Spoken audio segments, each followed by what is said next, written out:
www.hazratfirozmemon.org حضرت مفتی اعظم مفتی شفیع صاحب رحمۃ اللہ علیہ معرف القرآن جدید جلد نمبر 8 صفحہ 1077 پارہ 30 سورہ تکاثر آیت نمبر 7 سے 8 الہاکم التکاثر. اس میں آگے چل کر آیت نمبر 7 اور 8. 7 نمبر آیت ہے ثم لترونها عین الیقین، پھر یقین جانو گے تم اسے بالکل یقین کے ساتھ دیکھ لو گے. عنوان ہے سورہ تکاثر کی فضیلت، قیامت کے دن انسان سے کیے گئے سوالات. ثم لتسألن یومئذ عن النعیم، پھر تم سے اس دن نعمتوں کے بارے میں پوچھا جائے گا کہ ان کا کیا حق ادا کیا. بات سمجھ میں آ رہی؟ پہلی نعمت کیا پوچھا جائے گا، پھر تم سے اس دن نعمتوں کے بارے میں پوچھا جائے گا کہ ان کا کیا حق ادا کیا.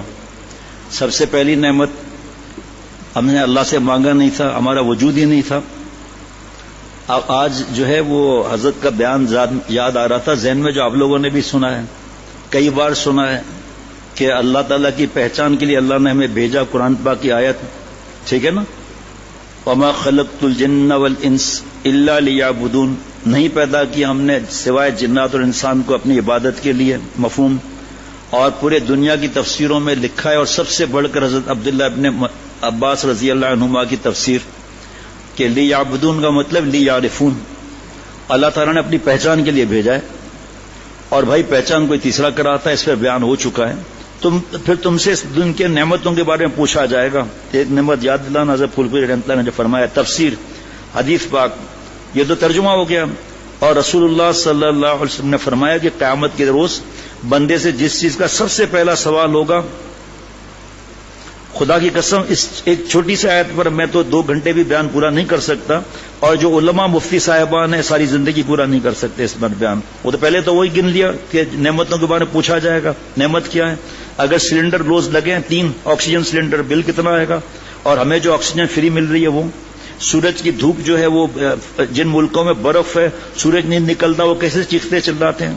اور جب سورج نکل آتا ہے سن بات لے کر کمینہ پن سور اور کتے والا کام کرتے ہیں، اللہ کو بھلا دیتے ہیں. ٹھیک ہے.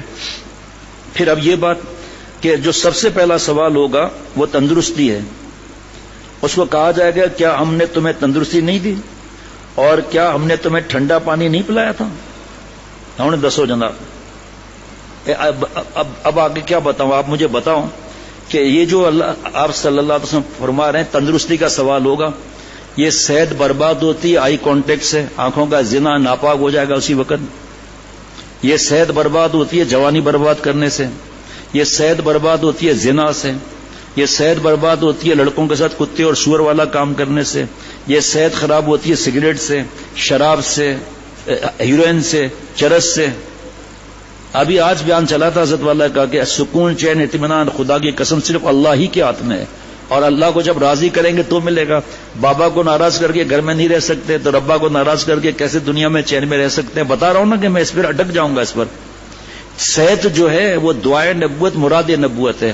اللہم انی اسألک الصحۃ والعفوۃ والامانہ، اور آگے بھی ہے معاملہ، لیکن کیونکہ اس وقت اس کی تشریح زیادہ ہے. صحت مانگی آپ صلی اللہ علیہ وسلم نے پہلے.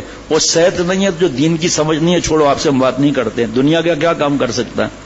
یہاں تو صبح 9:30 10 سے لے کر عشاء کی اذان تک چھوٹے چھوٹے بچے، آنکھوں کا کینسر، چھوٹے چھوٹے بچے، ایک آنکھ کینسر سے ضائع ہو گئی، دوسرا خطرے میں ہے. کیسے گنا سکتا ہوں میں؟ اب میں ان لوگوں کو دیکھ کر اور ای میل اور میسج اور خط پڑھ کر میں کیسے شکر ادا کر سکتا ہوں؟ 50 سال کے آتے ہیں، حالت ہوتی ہے چل نہیں سکتے، اور میرا اللہ نے کیا معاملہ رکھا ہے کہ سب سے پہلا سوال ہوگا جناب. دوسری حدیث بات، اور رسول اللہ صلی اللہ علیہ وسلم نے فرمایا محشر میں کوئی آدمی اپنی جگہ سے سرک نہ سکے گا جب تک 5 سوالوں کا جواب اس سے نہ لیا جائے. الہاکم التکاثر میں یہ ہے. ایک یہ کہ اس نے اپنی عمر کو کن کاموں میں فنا کیا، فنا ہو گیا نا، ختم، قبر میں چلے گئے. دوسرا یہ کہ اس نے اپنے شباب جوانی کی قوت کو کن کاموں میں خرچ کیا. کیا میں اللہ سے کہہ سکتا ہوں کہ اللہ گندی فلمیں رات دن دیکھتا تھا، فیس بک اور یوٹیوب میں ڈوبا ہوا تھا؟ کیا میں اللہ سے کہہ سکتا ہوں کہ جوان بیٹیوں کو ہوتے ہوئے میں ذلیل حرکتیں کرتا تھا؟ کیا میں اللہ سے کہہ سکتا ہوں کہ آپ نے حلال بیوی مجھے دی اور میں ذلت اور رسوائی میں گھڑے میں ان داڑیوں کے ساتھ پھنسا ہوا ہوں؟ بتاؤ نا آپ لوگ، آپ جواب دو، مجھے تو چھوڑو، آپ میں تو نہیں جواب دے سکتا. ایک ہی راستہ ہے، یا اللہ معاف فرما دیجئے، اللہ آج کے بعد مر جاؤں گا، گناہ نہیں کروں گا، پھر ہو جائے توبہ کر لیا. دیکھیں جواب تو نہیں پڑتا نا، تو اللہ سے ابھی معافی مانگے، اس وقت تو معافی کا موقع تھوڑی ہوتا ہے. کہ جوانی کس بات میں ضائع کی، ساری رات جاگنا، سارا دن سونا، ڈرگس، ہیروئن، چرس، پتہ نہیں کیا کیا. تیسرے یہ کہ جو مال اس نے حاصل کیا وہ کس طریقے سے، جائز یا ناجائز سے حاصل کیا، پرائز بانڈ سے حاصل کیا، ڈیفینس ایونٹ سرٹیفکیٹ حرام، ہاؤس بلڈنگ فنانس کارپوریشن کا سود کا یا دوسرا سود کا پیسہ، رشوت، ملاوٹ، دھوکہ، ماں باپ کو جو ہے ستانا، اب والد صاحب کا انتقال ہو گیا وراثت نہ دینا، بھائی بہن کو محروم کرنا، انتقال ہو گیا خدا نخواستہ یتیم کا مال کھا رہے ہیں جناب. چوتھے یہ کہ اس مال کو کہاں کا خرچ کیا، ہر مہینے جو فیس بھرتے ہیں کیبل کی اور ہر مہینے جو ایزی پیکج کراتے ہیں گناہوں کے لیے، کہاں خرچ کیا؟ جو وہاں جواب دے سکتے ہیں یہاں دے دو. میرے ساتھی جو آرگیومنٹس دیتے ہیں نا گناہ وغیرہ پر، تو میں کہتا ہوں بھائی آپ جو مجھے آرگیومنٹس دے رہے ہو مجھے نہیں معلوم دین کی سمجھ، بھائی اتنا آپ سے پوچھتا ہوں اللہ کو یہ جواب دے سکتے ہو؟ یا اللہ لڑکی پیچھے پڑ گئی تھی، یا اللہ وہ دوست نے شراب پلا دی تھی، آپ جواب دو نا. وہاں تو یہ دل کا راز سارے ٹیپ ہو رہے ہیں جناب، اس پر بھی قرآن پاک کی آیتیں آپ سنتے رہتے ہیں. پانچویں یہ کہ جو علم اللہ نے اس کو دیا تھا اس پر کتنا عمل کیا. اب آپ میں کہوں گا میں تو عالم ہوں ہی نہیں، کل پرسوں دونوں دن سے بتا رہا ہوں، اتنا علم حاصل کرنا ہر مسلمان مرد اور عورت پہ فرض ہے، جس سے پتا چل جائے کہ اللہ اس بات سے ناراض ہیں، اس بات سے خوش ہیں.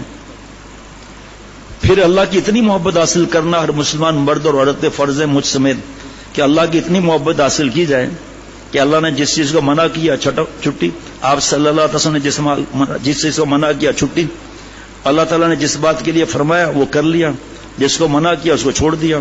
جناب سورہ الہاکم التکاثر کی خاص فضیلت سنیں.